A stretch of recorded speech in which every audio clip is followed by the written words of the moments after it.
It's midday in Freetown. Good afternoon. Welcome to the podium. Today is Monday, the 6th of December, 2021. I'm Salmataba in for Victor Jones. Our quote of the day comes from Martin Luther King, a U.S. civil rights activist, and it says, "Democracy transformed from thin paper to thick action is the greatest form of government on earth." Coming up, Minister of Basic and Senior Secondary Education reviews of free quality education. What are the ups and downs? We're going to find out. Sierra Safety Authority and its partners launches Operation Decongest Freetown on 54 major roads.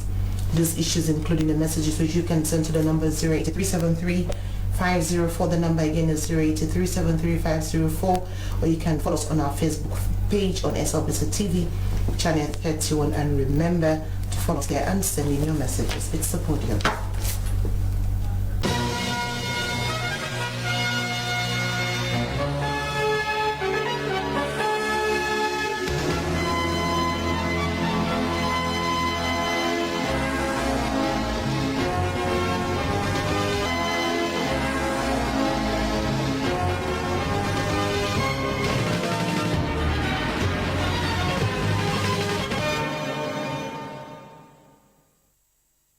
Be a part of the conversation, sending a text to the number 08373-504 or follow us on our Facebook page.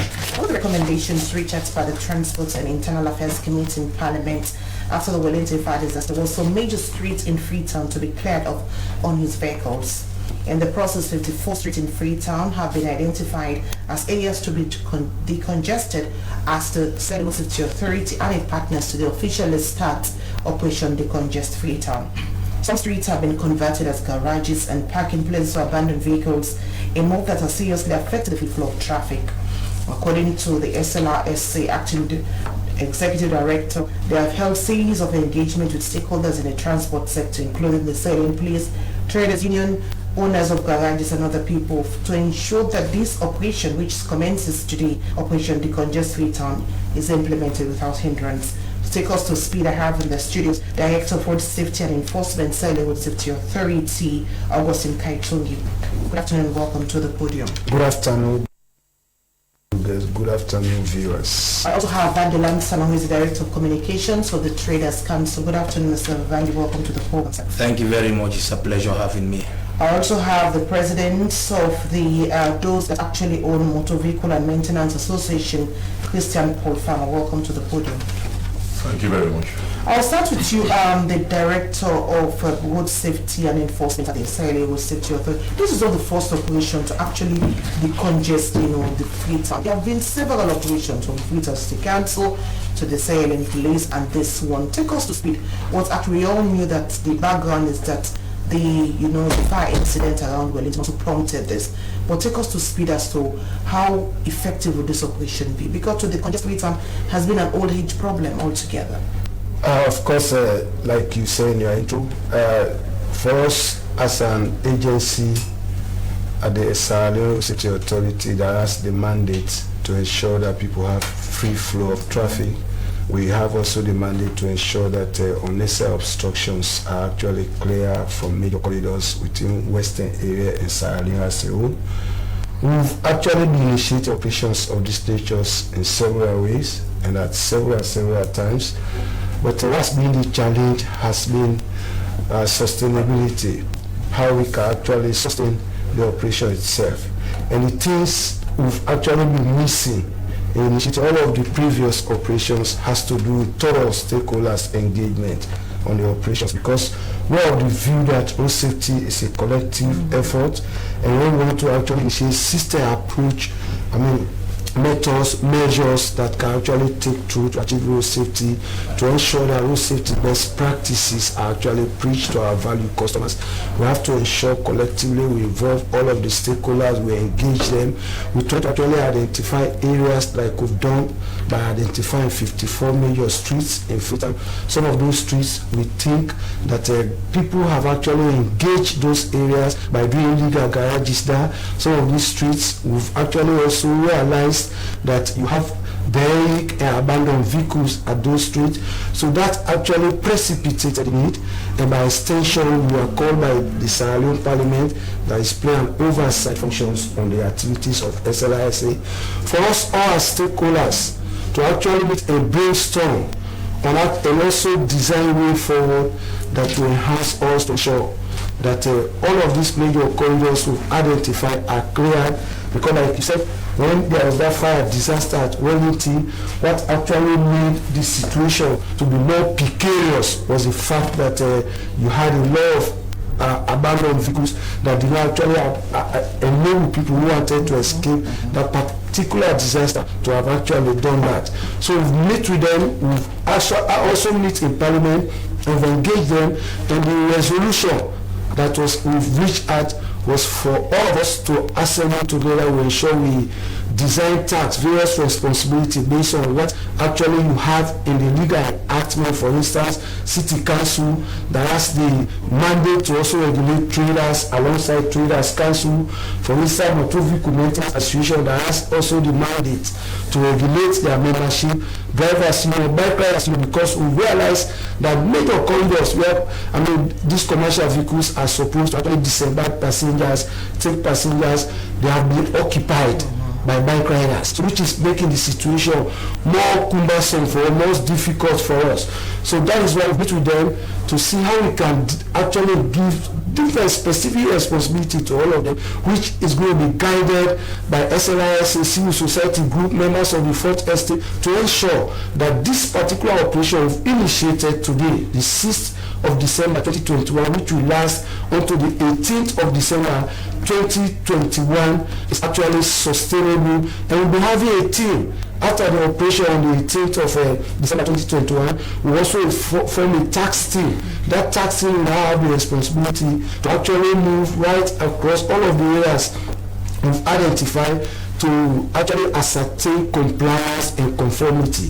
Where there is no follow, we also ensure that intermittently we'll be visiting those places to ensure that we don't allow anybody to create any illegal garages. We don't allow traders to encroach on major streets. We also ensure that bike riders try to reorganize themselves better, that we enhance free flow of traffic. How are you able to identify these streets in Freetown? It was based on the engagement we had with all stakeholders at SLISA, and we're able to look at all of these major streets. For instance, you look at Gobi Street, Wilberforce Street, you look at Wilkinson Road, you have vehicles abandoned there, and we also actually nominated a specific team that went right across Western area to identify areas where these congestions are and how we can now come identify those places. We try to also, for a quick fix, inform those that are actually abandoned their vehicles, those that are operating those illegal garages,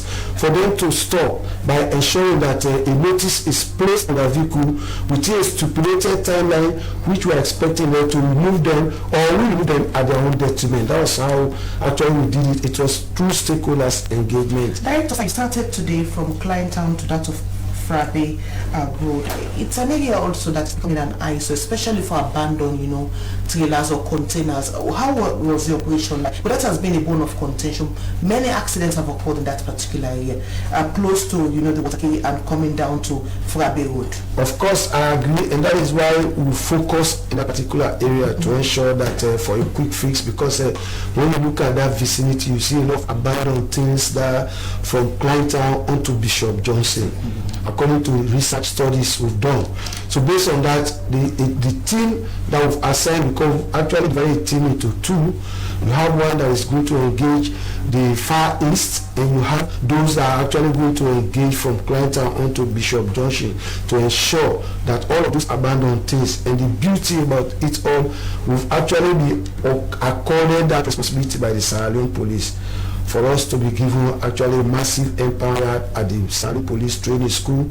We've also got one by ourselves, Sierra Leone State Authority at Mitimagai University, so that when we are embarking, when we are doing this operation thoroughly, we ensure that all those vehicles that are going to be towed, that are going to be ferried, we take them to Mitimagai. Those that are going to be taken from the East End will also be taken to PTS, so that once you come from it and you want to be a claimant for that vehicle, we look at the section of, for instance, section 120 of the Road Traffic Act makes it very clear when you abandon your vehicle what should be the punitive measure SLIC should institute. If your vehicle is towed, you pay by kilometer. So those are the measures we've put in place by which and the limit within which we can show that this since this operation morning, have you been able to thorough. actually tow a vehicle? Yeah, we've started the operations today, and from what I got from the guys that are already at the field just now, that for now 7 vehicles have been clamped at Upgon awaiting towing, because we have 2 tow trucks and we have also a private individual who has manifested interest in assisting SLIC. So we have 2 tow trucks we are operating with that are going to actually ferry all of the vehicles to PTS, the abandoned vehicles. Okay, let us talk about this issue of abandoned vehicles. When you said abandoned vehicles from the SLI point of view, what are you saying? For a month or for a year? Because many times we're in a situation, Freetown, people build offices or they have their own dwelling houses where there are no parking space. So many of them use the streets to do their parking. Except there is a convenient position.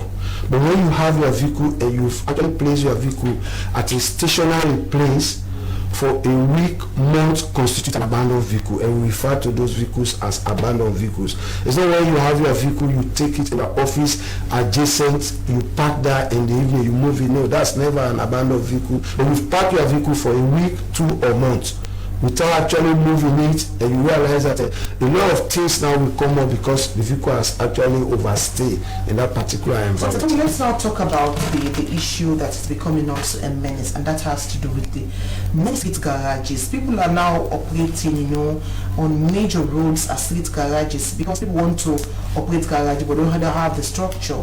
They should be in a particular compound, but the many street garages has also been a stumbling block towards free flow of traffic. Of course, the issue of illegal garages is also part of these operations we've embarked on today, because having done a research, SLIC by the legal instrument has the responsibility to actually register garages, and in doing that we have to do a feasibility studies to look at the garage, to look at the environment, the tools in fact you have, before we can ascertain, before we can tell you that this place you've established as a garage is actually convenient or this place is not convenient. But what is actually unfortunate has to do with people establishing those illegal garages without the approval of SLIC that has the mandate to actually give them the green light to establish those garages. And that is why we are springing into actions now with all stakeholders to ensure that those illegal garages they have created, they are cleared, to ensure those vehicles that are there are going to be towed to our facilities. Who will take the responsibility to actually pay the money for those vehicles that will be towed from the street garages? Is this the owner of the garage or the individual owner? Of course, that is why we've done a lot of sensitization on it. If you want to engage any garage, you have to talk to the head of the garage or the individual who is managing the garage to know whether that garage is actually a legal garage. Because from even a point of just a physical look, you can actually see that this garage is actually operating in a convenient environment, or this not operating in this particular environment where this garage is operating is not convenient. And that is why for a garage we ascertain that this garage has been certified by SLIC, that's being backed by a certificate to give out to the owner of the garage. So peradventure somebody wants to take his vehicle to a garage, you can tell him my garage is legal, and that document speaks volume to the customer. That lastly we have spoke about the issue of the abandoned vehicles and now the street garages. Another issue again has to do with the street staying. We've seen you have brought in the Traders Council on board. Tell us through how much will this operation also look at that particular area. Yeah. It has been also a challenge. We are aware of vehicles are supposed to be parked. This is where people are selling their markets. Of course, I agree. We are aware of that, and that is why we've actually included the Traders Council into these operations. That's why we've also involved City Council, because they own the municipality of Freetown, that they should be part of it. They have an enforcement wing that have mandates within the legal framework to ensure that traders does not encroach into actually workplace where pedestrians are supposed to walk. Traders should actually encroach on major streets within Freetown and Sierra Leone as a whole. And because we realize that they have encroached It's becoming a concern, it's becoming a national concern. That's why they have a council they are from, they have city council they are actually working with closely. We've involved them so that each and every institution will have a specific role to play in this operation. If it has to do with us moving traders, launch a campaign and awareness for traders to actually do a pushback, I think the Traders Council and our city council should actually play a pivotal role in that particular process. That's why we've involved them in it. When we do an oversight, monitoring, supervision, and all of the stakeholders will be involved into these operations to see how people can conform and comply. What's the penalty involved for actually for a vehicle to be towed? Is there a payment or court? That can be determined by the number of kilometers covered. Okay. And when you look at what we have in the Act under Section 120 of the Road Traffic Act of 2007, if you actually abandon your vehicle and that vehicle is towed to SLISA facility in the first place, we have the right to give you a citation of 250,000 euros as embedded in that act, which you pay first before even you pay for the toll fee for which your vehicle has been towed to our facility. Okay, I'll come back to you. He's a Director of Road Safety and Enforcement, Road Safety Authority, Augustine Kaitung. I want to bring in the Traders Council, and for that, Mr. Bandi, this is not the first operation just to decongest Freetown, but many of these operations you have been part of. It's something that it's nothing to write home about. There's another operation now to decongest, and the Traders Council have been brought on board. How much do you think your members are going to comply with this one? Thank you very much. About abandoned vehicles and illegal garages, but also some of these 54 streets being mentioned. There are also some amount of street trading that also affect the free flow of traffic. Yes, quite correct, Salma. I think we are part of this whole program to ensure that we play our own role as leaders, to ensure that we educate our traders to understand the essence of this operation, and for us to take ownership of the operation by ensuring that we encourage them to make a complete pushback in order to create space that will allow vehicles and pedestrians to move along the way. So as much as we have been engaging and we continue to engage with all stakeholders to ensure that, like I said, we play our own role. So our own role here is to ensure that we bring in our trade marshals, we move in, and of course last week we've engaged about the leadership of the market. Of course, we have structures within the market level, the chairman, chairleader, and their various committees. For the 54th Street, I agree, you will agree with me that it's not all the 54th Street that are engaged fully in trading activities, but we've highlighted those key areas that have serious encroachment, or what I may say, a lot of people operating in those particular areas is the areas now we are focusing, like the Savo Street, the Regent Street, the Regent Road, the Godry Street, Fobe Road, and the likes.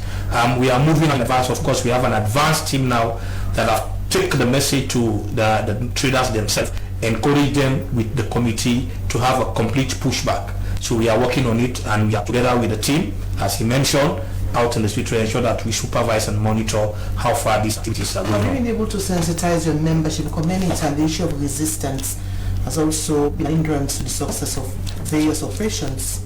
Well, just to decongest the city. Yes, the resistance will always come because we were not informed, like it was in the October 4 operation. We were here, just police came, 2 hours, you have to vacate this place. So in as much as the SLRSA have engaged us, and we've pledged our commitment and support to the whole exercise, and we are working towards that particular achievement. We are on it, and I'm pretty sure that we have compliance. Any concerns from the Traders Council with this operation to your date? Well, we've raised our concern, which they've taken into consideration. What are these concerns? Because one abandoned vehicle, we have private vehicle that parked for about 4-5 hours in a particular place. Somebody will tell you that this is my house, this is my shop, I have the right to park in front. So normally when you push the traders back, if in the instance the vehicle come and park for about 2-3 hours, that will force the trader to move from back to come to the front, because the trader is looking out for a customer.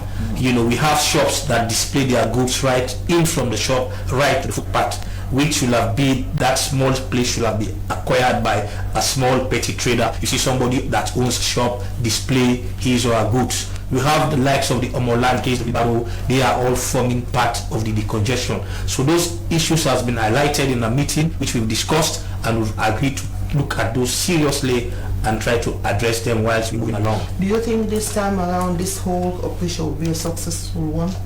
The Traders Council have been part of several operations. Yes, we've been different code names. With different code names. Yeah, we are looking at a quick fix because, like I said, I keep saying, the lasting solution of this particular thing that we are working towards to is the infrastructure and the laws. In as much as now we are still pushing for the opening of the Sewa ground, we are still pushing in order to Ministry of Trade to come up with a law that will protect the wholesale and retail relationship.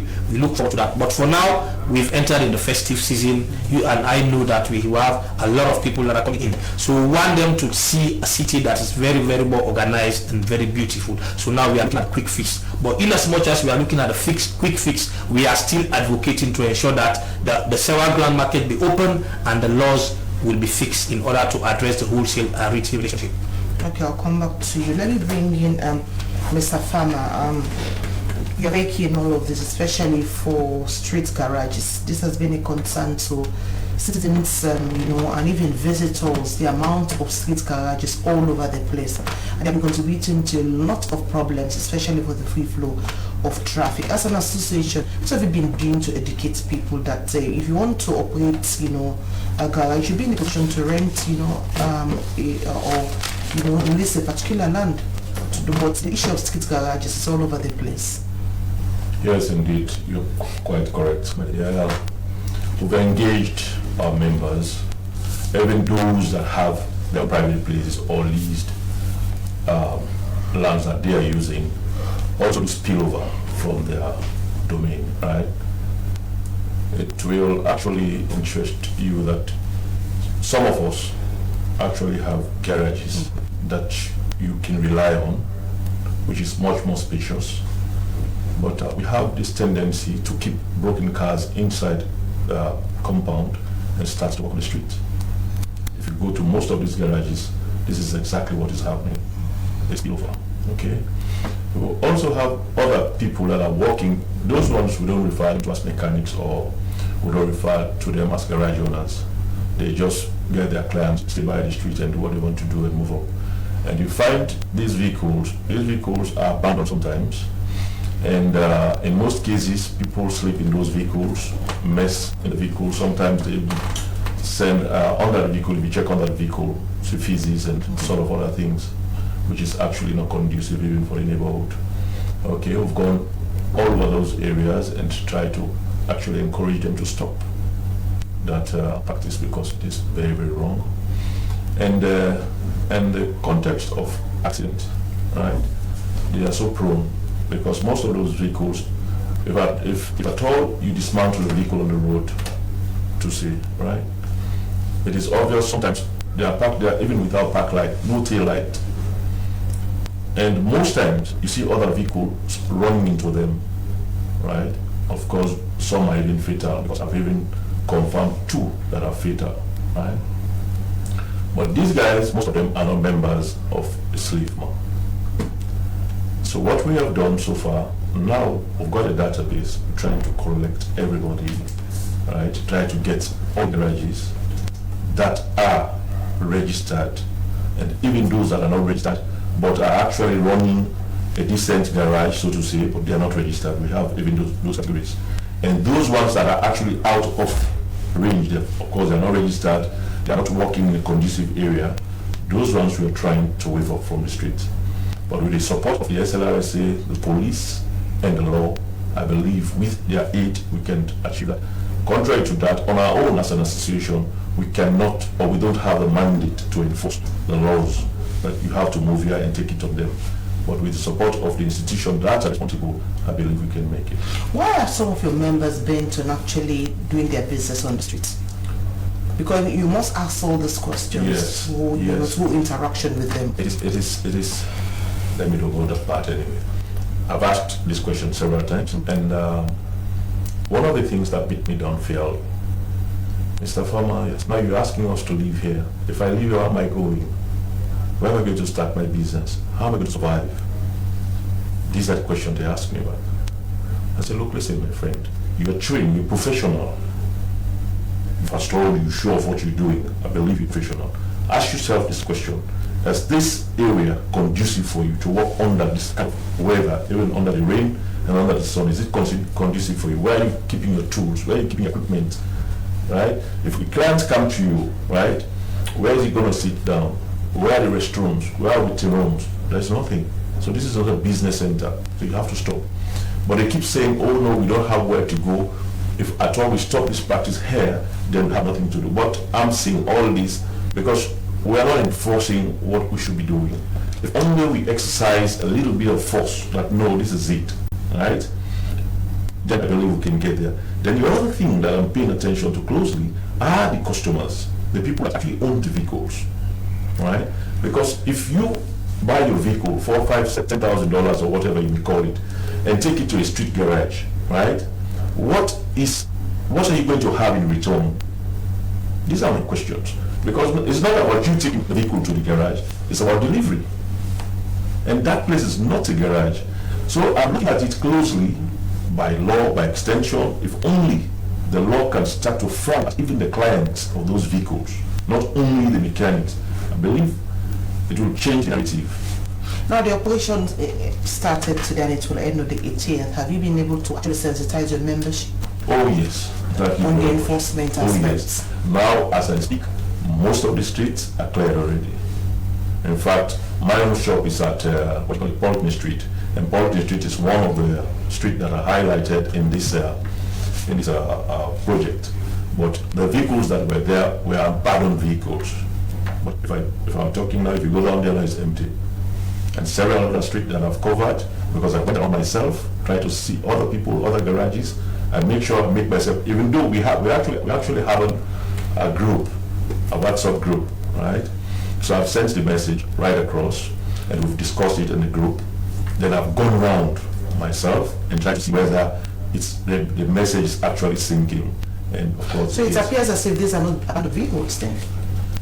Because people, you just mentioned that people just heard about the operation, most of the vehicles are cleared off. Yes, because they don't want to pay the penalty. They were actually abandoned.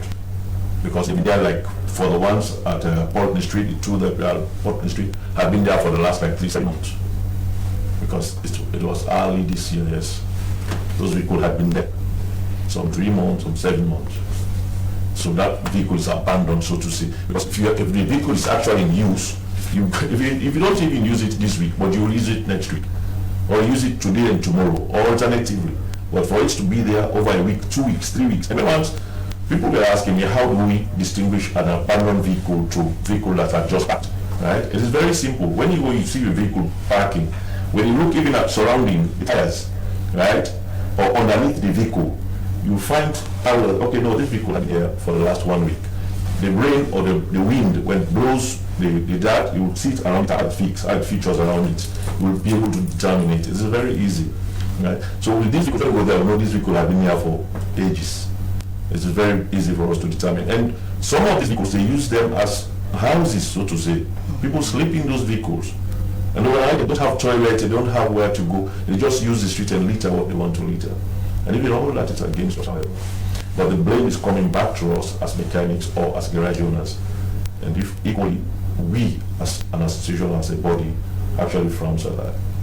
So now that this operation is ongoing, and according to the LEONE City Authority, this is an operation that will actually enforce the law to the latter, and people have to pay the penalty.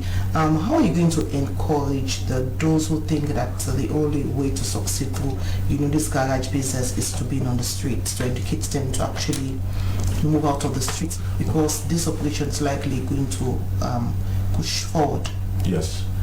With the aid of SLRSA being our parent body, and with the new leadership. Of course, the body is set up presently with commencing workshops. And this message is not a day message, and this attitude has been long overdue, right? People are bent on it, and they believe that's how it should work. We don't believe in partnership in this part of the country. Right? People don't believe they should be apprenticed. People don't believe they should work with other people. If they want to create their own business as if it's a marketing, this is not a traders council thing. I'll have my own market and okay, I'll open here and do my business. That's not the kind of business we're doing, right? Our overhead even to run a garage is very huge, considering the space, considering the tools, your equipment, running cost, your staff, right? It's very huge. So it's not a joke thing, right? People just think, okay, let me just walk here and I'll sort myself. No, that's not the kind of business. It's this institution, as a mechanic, when you are talking, even in the transport sector, when you are looking at SLRSA, if the SLRSA should turn back and look, right, at the stakeholders, the first person they should call this the mechanics, right?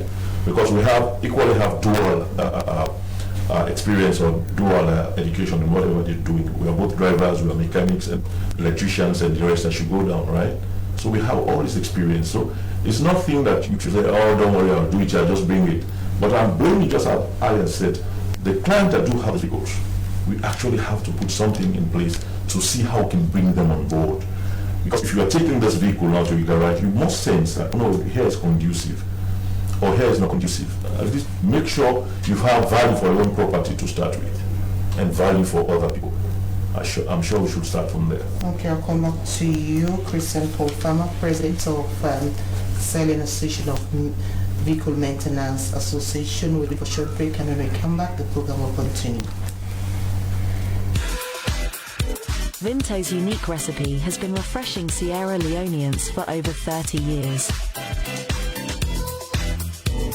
Only Vimto has the secret blend of fruits, herbs and spices that has tasted great since 1908. Don't be fooled by inferior imitations. Vimto. Insist on the original.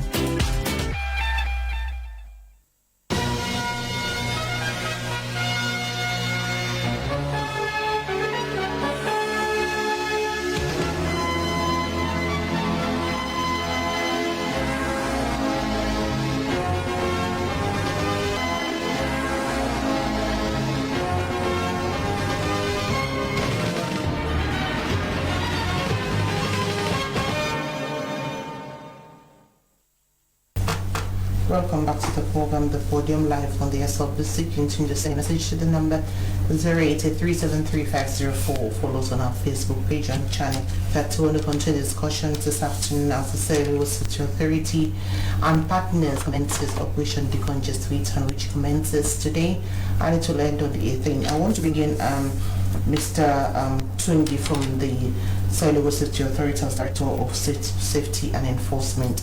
The guy from the vehicle maintenance mentioned the issue of effective enforcement, and many times after these operations, that's the end, and you see the same thing again happening. What's wrong? What's the challenge there? I don't want to entirely ascribe to that sentiment my brother is expressing, that consistently the enforcement is lacking.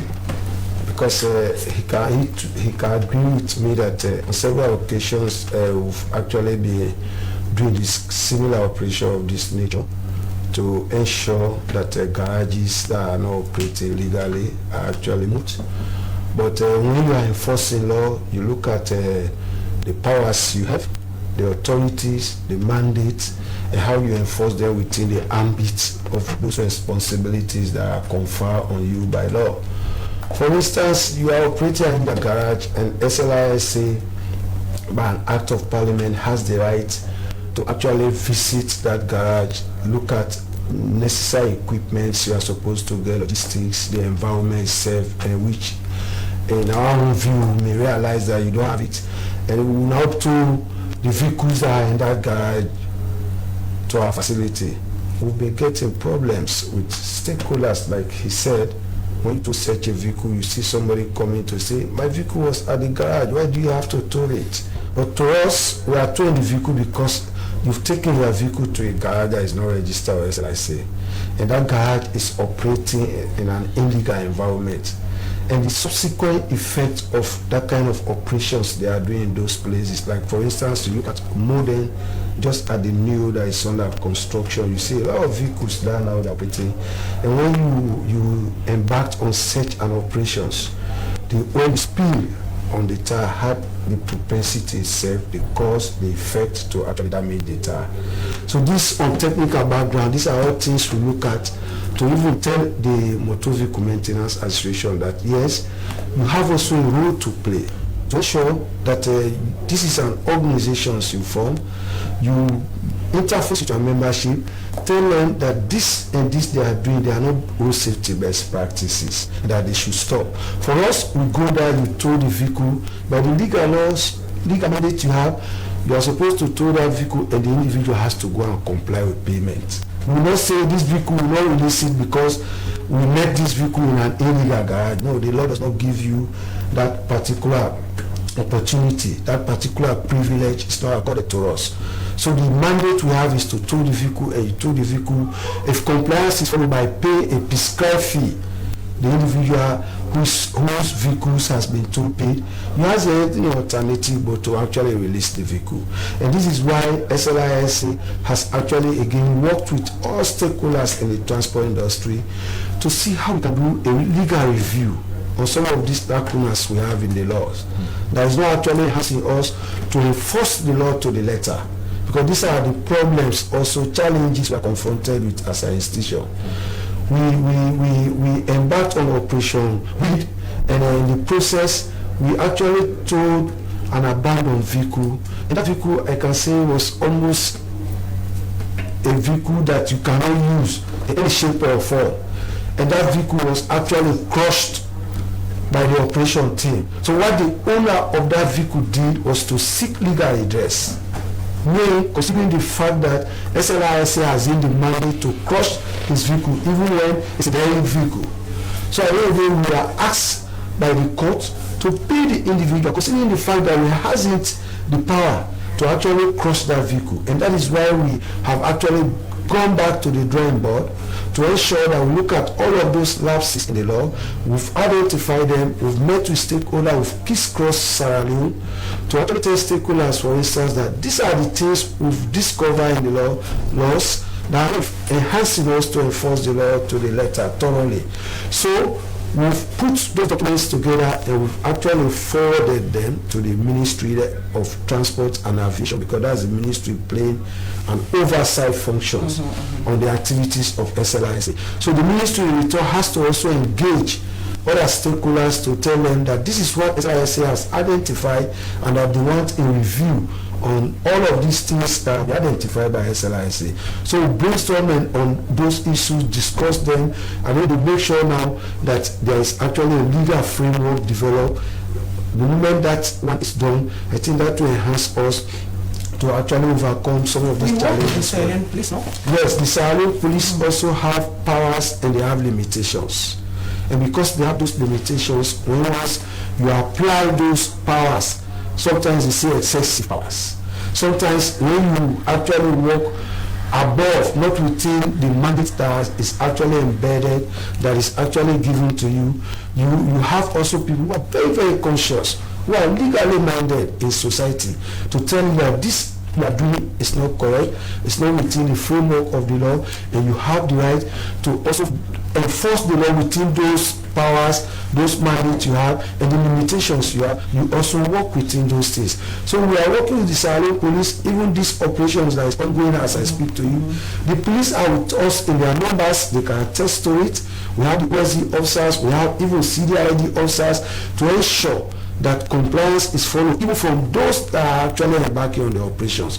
For instance, if I arrested somebody and the individual thinks he has actually a say in society and he may want to use his influence to say, no, my vehicle should not be arrested. So we have the CDID from the Sierra Leone police force that always ensure that compliance should be followed by police officers while they are enforcing this type of operations. We've called them on board. The CID officers are there by venture. There's an external attack from those members that are actually enforcing these operations. The CID personnel that we've also captured in this operational order, it's a generic operational order we've developed. They now ensure that they actually bring in those that are arrested for disorderly behavior and they will be investigated. So are these legal limitations affecting your work? Yes, of course. Some of them are affecting our work.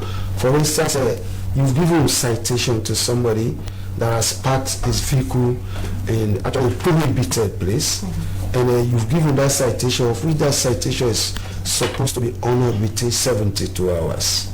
Yeah, or a necessary court action instituted against the individual who has violated that law. So there is this alternative aspect that should give us the leverage to actually enforce the law by ensuring that a mobile court system is formed that will now expedite prosecution process of those that are going to be found wanting of actually committing those minor traffic offenses, because they are still ability offenses. When they say you've parked your vehicle in a prohibited area and places clearly marked, you don't need to have actually any rocket science to approve that further. So what is the only alternative at this point is just fine? It's fine, and when you find, there has to be, somebody is presumed innocent until proven beyond reasonable doubt. So there has to be a court system by which, and the limit within which the individual can be now proven guilty of the offense committed. That is lacking. It's also a challenge that is not enhanced here. So you mean maybe people are using this challenge actually beat the system? Yes, because your vehicle is parked in a prohibited area, it has been told, and you have the money, you go, you pay, you come again, you are not conforming to just know that because your vehicle was stolen and you've actually paid a prescribed fee, that should serve as a deterrent so that you desist from that kind of attitude. It's a challenge to us as an institution. So now take us through now that this operation, how are we going to ensure that this one it's going to be a successful one? The sustainability of this particular operation of launch today lies in the hands of all of us. Road safety is a collective stuff. This is just a safe approach method, systems we've put in place, of which there is need for us to actually involve all stakeholders, because SLISA cannot do it. And because we've involved them, we are of the view that they should be able to actually talk to their members. That if we've asked you to actually push from the street, because the essence of asking traders in that particular area to push back is for us to now ensure that those buses, those buses that has actually been using Golden Street region, which will be experiencing a lot of breakdowns.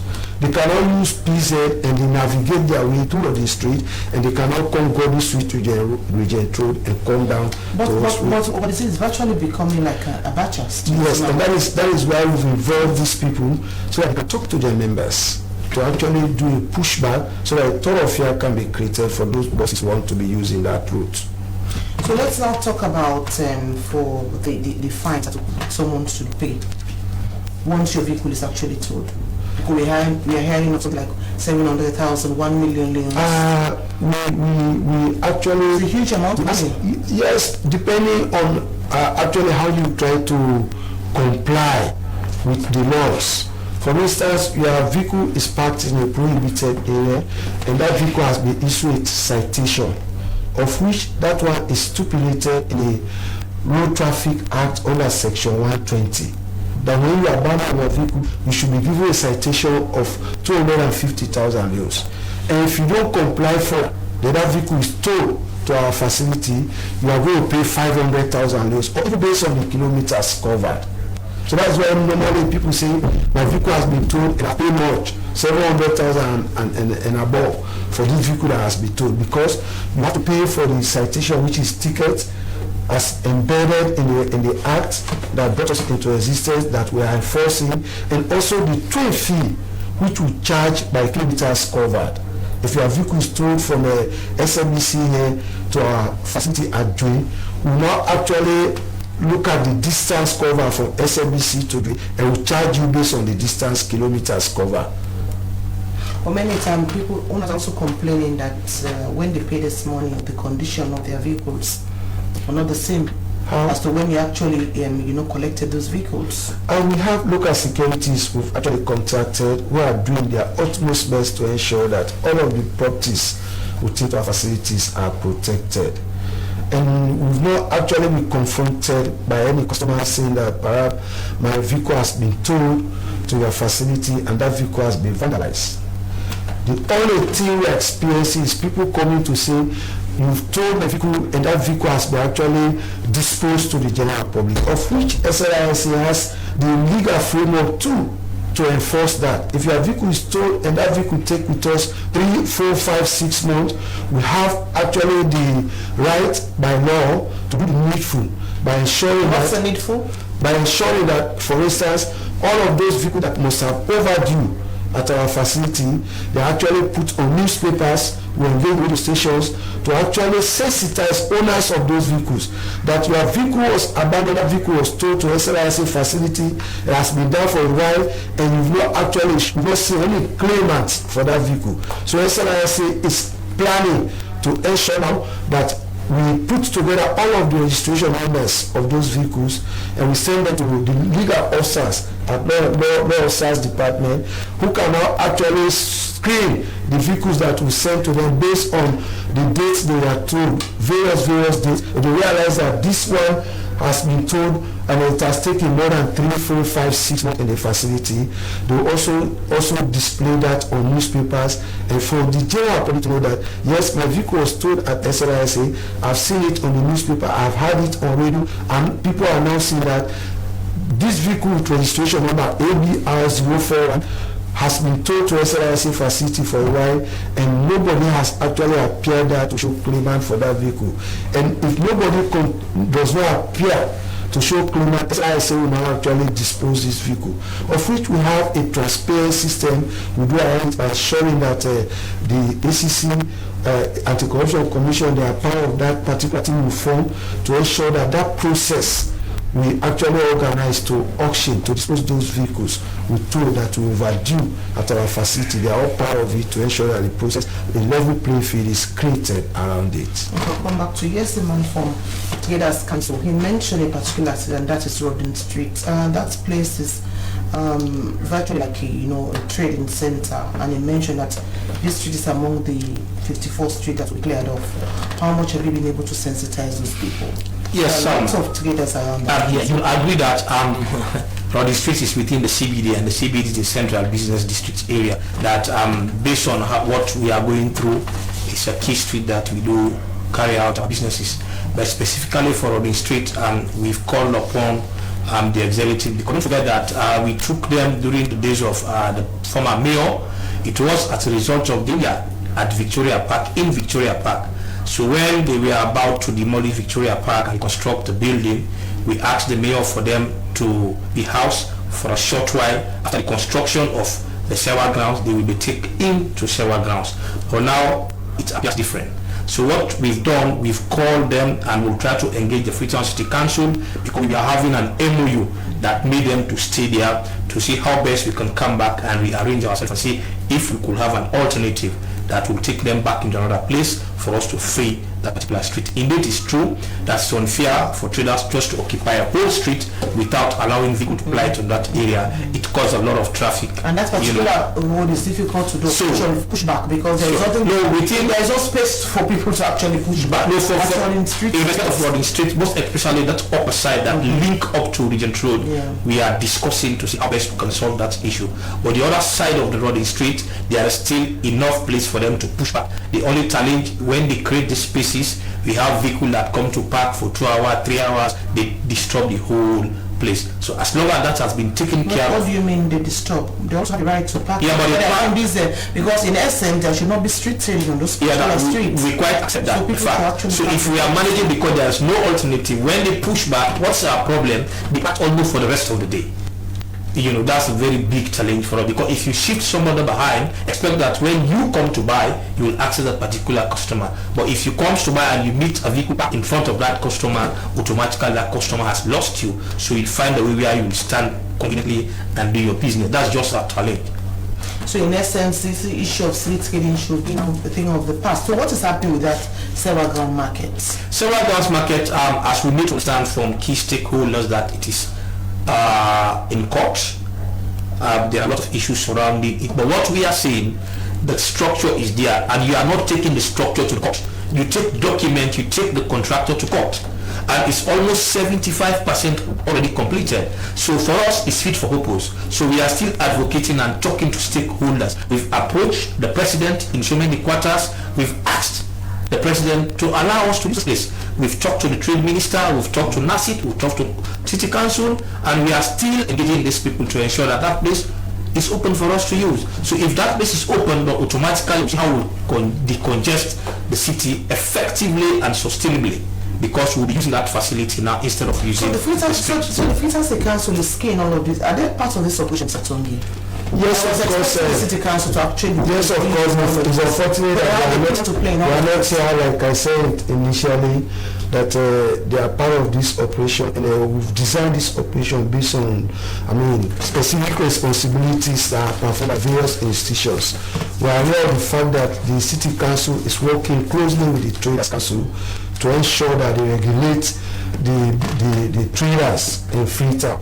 So most times when we have this strategic stakeholders meeting, the Traders Council will come up with ideas that, for instance, we are actually engaging major streets in Freetown, because even whilst we are actually trading in those places, we will have the City Council guys who are also coming to ask us for dues. We are paying to council. So because we are paying to dues, it serves as a way of validating our bid to those places or our existence in those places. And that is why we involve the City Council to be part of this. It's unfortunate they are not here, but they are part of this team. We capture them to the operational order, and we've also assigned key responsibilities. They are supposed to work closely with the Traders Council to ensure that there are major corridors where they are supposed to actually talk to their membership to say, one, we actually now have a line of demarcation, clear line of demarcation, that we clearly show that this is actually the threshold and nobody should move beyond this particular line drawn here. And nobody should also interfere, because if these guys are saying that the City Council come and they actually give their dues to them, which actually is validating their presence in those places. We are equally of the view that the City Council presence in this operation is to actually talk to those people so that those areas we are going to mark, that they should not come beyond these places. Even when they are there, they have the powers, they have the laws, they have the mandate to ensure that those traders, punitive measures are actually instituted on them, that to serve as a deterrent for them to know that yes, we mean business and we want to sustain this particular operation, because like you said, we've actually launched several operations of this nature, but sustainability has been the challenge. So besides these code name operations, how effective is your enforcement? It should be on a daily basis. If the SLI is moving around and it sees people still operating within the street as garages, you should take action. You should not wait until there's an operation. But as I say, these code name operations is usually the only alternative now to enforce the law. Well, it's not really the alternative to enforce the law, because I will tell you authoritatively, and the two gentlemen with me here can attest to it, that on day in, day out basis, week in, week out basis, we've been going out to actually operate in those garages. For instance, very recently we were at Bar Street here, there was a garage there. We went there in collaboration with the Sahara police, and we were able to get that place clear. All of the abandoned vehicles went in that garage. So the problem has to do people comply, because in any country where at least people think they have the laws in their hands, trust me, it will be difficult for the enforcers too.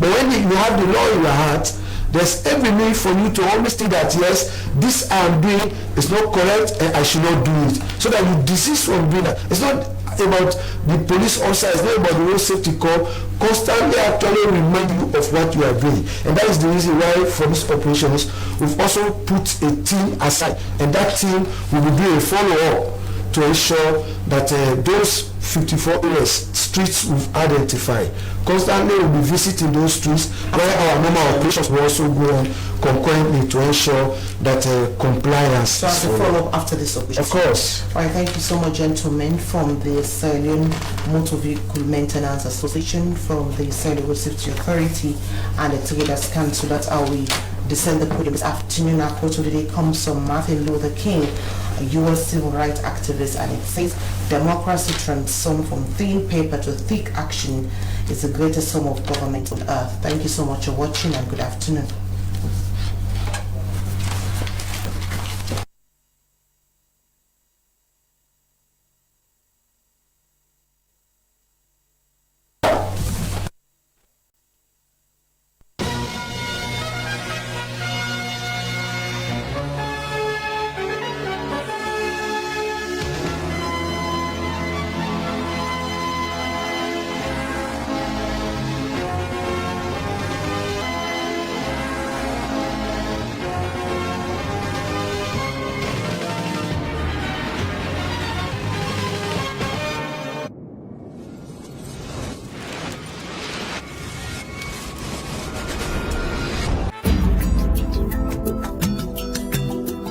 Where use? You get use? Yes, I get you.